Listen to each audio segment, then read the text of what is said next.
এখন আমরা আলোচনা করব রসায়নের ষষ্ঠ অধ্যায় অর্থাৎ রাসায়নিক গণনা। এই অধ্যায়ে আমরা মোট 7টা প্রশ্নকে বাছাই করেছি। এই প্রশ্নগুলোর মধ্যে সবার প্রথম যে প্রশ্নটা আমরা নিয়েছি সেটা হচ্ছে লিমিটিং বিক্রিয়ক কাকে বলে। কোনো একটি রাসায়নিক বিক্রিয়ায় বিক্রিয়ক সমূহের মধ্যে যে বিক্রিয়কটি সবার আগে শেষ হয়ে যায় সেই বিক্রিয়ককে বলা হচ্ছে লিমিটিং বিক্রিয়ক। এর পরের প্রশ্ন হচ্ছে মোলার দ্রবণ কাকে বলে।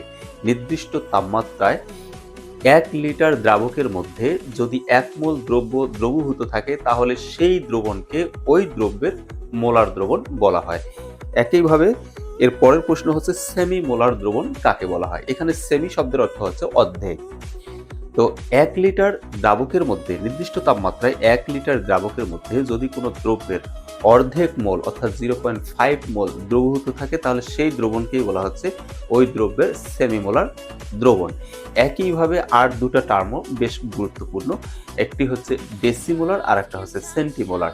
নির্দিষ্ট তাপমাত্রায় যদি 1 লিটার দ্রাবকের মধ্যে কোনো দ্রব্যের 1 মোলের 10 ভাগের 1 ভাগ দ্রবীভূত থাকে তাহলে সেই দ্রবণকে বলা হচ্ছে ওই দ্রব্যের ডেসিমোলার দ্রবণ, এবং 100 ভাগের 1 ভাগ যদি দ্রবীভূত থাকে তাহলে সেই দ্রবণকে বলা হচ্ছে ওই দ্রব্যের সেন্টিমোলার দ্রবণ। 4 নম্বর প্রশ্ন হচ্ছে অ্যানালার কি।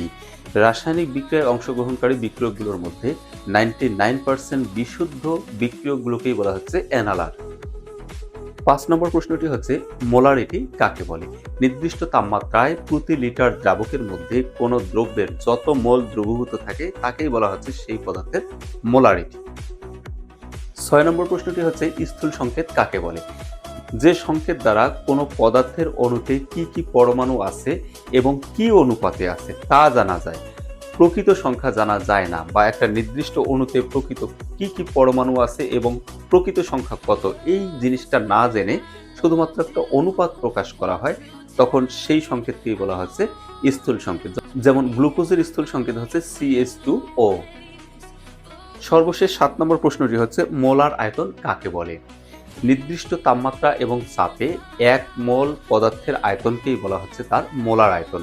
যেমন STP তে সকল গ্যাসের মোলার আয়তন হচ্ছে 22.4 লিটার।